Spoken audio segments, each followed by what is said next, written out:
In less than a single rotation of the Earth, one of the most battle-hardened military formations in the history of the modern Middle East walked directly into an engineered killing ground that had been waiting for them for 2 decades beneath the hills of southern Lebanon. The Golani Brigade, a unit whose brown berets carry the weight of 78 years of victories, whose reputation in Western military circles stands shoulder to shoulder with the British SAS or the American Delta Force, suffered a casualty count that shattered every operational assumption Israeli commanders had carried into Lebanese territory. To place this number in historical context, during the entire 34-day Lebanon War of 2006, Israel lost 121 soldiers. What unfolded in the pre-dawn hours of a single March morning in 2026 multiplied that figure by nearly 8. One brigade, one sector, one dawn. This was not the chaos of October 7th, where civilians paid the price of a catastrophic intelligence collapse. What happened beneath Bint Jabil was something categorically different, a collision between the most sophisticated Western military technology money can buy and 20 years of underground engineering designed with a single purpose: to make that technology completely and utterly irrelevant. The shockwaves from that collision are already moving through oil markets, reshaping global shipping calculations, and forcing conversations inside the Pentagon that no one wanted to have publicly. If you want to understand the real architecture of power that is reorganizing our world right now, stay with me through every layer of this analysis. The Israeli government's first response to the casualty reports was not a press conference. It was not a defiant statement before the cameras of the international media. It was silence, total, carefully managed, deliberate silence. And in the grammar of hard military power, that kind of silence communicates volumes that no official speech ever could. While the bodies of elite soldiers were being moved through the Lebanese hills under cover of darkness, something equally consequential was unfolding on a completely different battlefield. Iran had simultaneously placed a compensation demand of $270 billion on the table, addressed to both Israel and the United States at the same moment. That figure represents more than half of Iran's entire annual economic output. This was not a rhetorical gesture. It was an economic weapon calibrated with the same precision as any ballistic missile Tehran has ever launched. Tehran's message carried no diplomatic ambiguity. You initiated this confrontation. You will bear the full documented cost of what followed: 2 simultaneous battlefields, 2 coordinated forms of pressure, one applying force underground in the Lebanese hills, the other applying force across diplomatic tables at international forums. The synchronization of these 2 blows was not coincidence and was not improvisation. It was the harvest of decades of patient, disciplined, and systematically executed strategic planning. And here is what most analysts in Washington still refuse to fully acknowledge: the side that planned this carefully almost never loses in the long run. To understand how we arrived at this historical inflection point, we need to go back to February 2026. The United States and Israel launched a coordinated military campaign against Iranian nuclear and military infrastructure of a scope that had no modern precedent. In one of the most consequential actions of that operation, Israeli intelligence located and eliminated Iran's supreme leader, Ali Khamenei, the man who had guided the Islamic Republic for more than 3 decades, and who had, during those decades, quietly constructed a network of regional allies and proxy forces stretching from Baghdad to Beirut. The reaction of those allies was not improvised. It was not emotional. It was the activation of plans that had been sitting in sealed folders for years, waiting for exactly this trigger. Hezbollah, Iran's most powerful regional instrument, and its armed presence in the eastern Mediterranean, responded without hesitation. What had been sporadic rocket exchanges transformed almost overnight into coordinated, sustained bombardments against multiple targets in northern Israel simultaneously. What began as calculated retaliation escalated beyond the control of any capital. Not Washington, not Tel Aviv, not even Tehran could fully contain what the activation of those prepared plans set in motion. Israel responded with the doctrine that had always worked before: overwhelming airstrikes and the mobilization of ground forces at a scale not seen in years. Within weeks, 5 complete Israeli divisions were active, and Operation Second Shield had been launched in Lebanese territory. The Golani Brigade, leading the offensive spearhead, carried with it all the confidence that 78 years of military victories produces in an institution. The Israeli command assumed that training, technology, and combat experience would be decisive. That assumption contained a fatal error that would be paid for in blood within hours of the first units crossing underground. Meanwhile, Iranian diplomats were executing the second half of a dual-track strategy with equal precision. The $270 billion compensation demand was not assembled overnight. It represented months of documentation: destroyed refinery infrastructure, damaged port facilities, civilian areas reduced to rubble, spreadsheets, satellite photographs, legal briefs. All of it packaged and presented at international forums with the methodical care of a legal team that had been preparing its case long before the first strike was ever launched. What the world witnessed in the aerial bombardment of Iranian territory was, in significant part, a deliberate deception. Decoys. Targets designed to be destroyed, to be filmed, to be counted as victories. Iran's actual air force remained protected in underground facilities like the Eagle 44 complex, carved beneath solid mountains and invisible to every satellite passing overhead. That same philosophy, patient concealment, strategic misdirection, and the willingness to sacrifice what is visible in order to protect what is real, had been applied with equal discipline beneath southern Lebanon for 2 full decades. Hezbollah did not build a tunnel network. That description is almost insultingly incomplete for what Israeli soldiers encountered beneath Bint Jabil. They built an underground city, command centers with redundant communication lines, weapons storage facilities stocked with next-generation Iranian anti-tank systems, field hospitals capable of treating combat casualties without any surface exposure, interconnected lateral passages and vertical shafts designed not just for movement but for ambush, kill zones engineered with the geometry of a trap. Some of the entrances to this system were hidden inside ordinary civilian commercial establishments that had operated on the surface for years without ever attracting intelligence attention. One operational command center was confirmed to have functioned directly beneath a clothing store on what appeared to be an unremarkable commercial street. This level of concealment did not emerge from luck or improvisation. It represented a systematic, years-long investment in operational security that Israeli military doctrine had no established framework for countering. The Golani Brigade that descended into those tunnels carried with it all the institutional confidence of a formation that had never suffered a defeat of this magnitude. Its soldiers were not conscripts or reservists with minimal training. They were among the most rigorously selected and intensively trained fighters in the Israeli military, men who had absorbed the most advanced urban combat techniques their country's doctrine had developed over decades. But 25 meters beneath the surface of Lebanese soil, roughly the depth of an 8-story building, inverted underground, the rules that had governed every previous Israeli military victory ceased to apply. The F-35 circling at altitude became irrelevant. The surveillance drones with their high-resolution optical systems could see rooftops. They could see nothing below. Precision munitions costing hundreds of thousands of dollars per unit had no target to find beneath reinforced concrete and layers of earth. The Merkava Mark IV tanks, $4 million per unit, considered among the most advanced armored vehicles on Earth, found themselves physically unable to maneuver in passages where combat occurred at distances measured in meters rather than kilometers.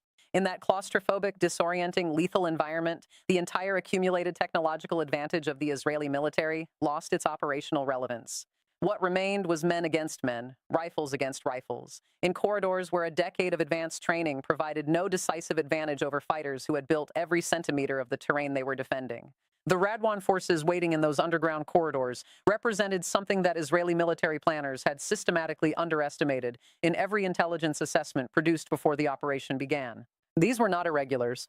They were not the minimally trained fighters that Israeli doctrine had learned to defeat efficiently in previous campaigns. They were elite soldiers who had been tested on Syrian battlefields, who had received direct operational training from Iranian Revolutionary Guard officers with experience across multiple simultaneous regional conflicts. They knew every fork in every tunnel. They knew every prepared firing position, every prearranged kill zone, every lateral shaft from which a flanking attack could emerge without warning. They knew all of this because they had built it with their own hands over years, specifically for this confrontation. Their original operational planning, known internally as the Conquer Galilee concept, had contemplated not only the defense of Lebanese territory, but coordinated penetration into northern Israeli communities in multiple simultaneous waves. The Israeli campaign of 2024 and the targeted elimination of senior Hezbollah commanders had disrupted the most ambitious elements of that timeline. But it had not destroyed the physical infrastructure, and it had not broken the determination of the fighters who remained underground, waiting. The ceasefire period negotiated between 2024 and 2025 deserves particular attention because it is the period that made everything that followed possible. Every day of that truce, trucks moved across the Syrian border carrying supplies that Israeli satellites logged as commercial traffic. Every week of that ceasefire, recruits completed accelerated training cycles specifically focused on underground combat against conventional forces, the precise scenario that would unfold months later. Every month of negotiations allowed engineers to reinforce damaged tunnel sections, extend lateral communication routes, and excavate new escape corridors. What Israeli analysts interpreted, with dangerous confidence, as a weakened and demoralized enemy reconstituting itself slowly above ground, was in reality a force regenerating itself methodically below the threshold of satellite detection. The parallel with October 1973 is not rhetorical decoration. It is a structural observation about how institutions built on technological confidence develop systematic blind spots toward adversaries whose primary investment is in patience rather than hardware. The pattern repeats across military history with remarkable consistency. Overwhelming confidence in one's own superiority creates exactly the cognitive conditions under which catastrophic surprise becomes possible. Combat inside the tunnel system reached levels of intensity that veterans of the Golani Brigade, men who had participated in some of the most difficult urban operations in Israeli military history, described as unlike anything in their professional experience. Ambushes emerged from vertical shafts that appeared on no intelligence map that had been produced before the operation began. Pre-positioned kill zones funneled Israeli units into interlocking fields of fire from multiple angles simultaneously. The acoustics of underground combat, the distortion of sound in confined spaces, the disorienting echo of explosions, the fine particulate matter suspended in the air after each detonation, created a perceptual environment that no amount of conventional training could fully prepare a fighter to navigate. Night vision equipment functioned at reduced effectiveness. Electronic communications suffered interference from the density of the surrounding earth and the constant humidity. Combat stripped itself down to its most elementary form. The Israeli command watched casualty numbers accumulate at a rate not recorded since the wars that determined the country's survival in previous generations. What occurred in the tunnels beneath Bint Jbeil had a precise mirror image in the Iranian strategic deception that had protected Tehran's actual military capabilities from the opening strikes of the February campaign. In both cases, the logic was identical. Offer a visible target for destruction, document the destruction for international consumption, and preserve the actual capability underground where no satellite and no precision weapon can reach it. This philosophy of patient strategic concealment represents not just a tactical adaptation, but a fundamental challenge to the entire conceptual architecture of Western military doctrine, a doctrine that has been built, refined, and funded at astronomical cost around the premise of information dominance and air superiority. When your adversary removes himself from the environment where those advantages apply, every dollar invested in maintaining them purchases nothing. Iran's economic demand of $270 billion operated on the same strategic logic as the Radwan forces waiting in their prepared underground positions. Both were elements of a system designed to make the continuation of the conflict politically unsustainable for the opposing side, faster than it became militarily unsustainable for Tehran and its allies. Iranian diplomats at international forums presented detailed documentation, satellite imagery, engineering assessments, legal frameworks that positioned the conflict not as a military confrontation, but as an economic and legal liability that Washington would eventually calculate was too expensive to sustain. The dual pressure was not accidental. It was the product of a strategic framework that treats military, economic, diplomatic, and narrative pressure as instruments of a single coordinated system, not as separate domains managed by separate institutions operating independently. The implications of what occurred beneath Bint Jbeil extend far beyond the borders of Lebanon and far beyond the immediate question of Israeli casualties. Washington now confronts a question that Pentagon planners had modeled in classified exercises, but had never been required to answer publicly before Congress or the media. Its most capable and well-equipped regional ally, supported with the full weight of American military assistance, intelligence sharing, and diplomatic cover, cannot achieve decisive operational outcomes against proxy forces that were built with patience and designed specifically to neutralize the technological advantages that American support provides. Every advanced weapons system delivered to Israel loses relevance the moment the adversary moves underground. The credibility that American deterrence has accumulated over 7 decades of alliance management in the Middle East absorbs a blow whose magnitude Rand Corporation analysts are already attempting to quantify in documents that will not be declassified for years. And the question does not stay in the Middle East. It travels. Taiwan reads the reports from Bint Jbeil.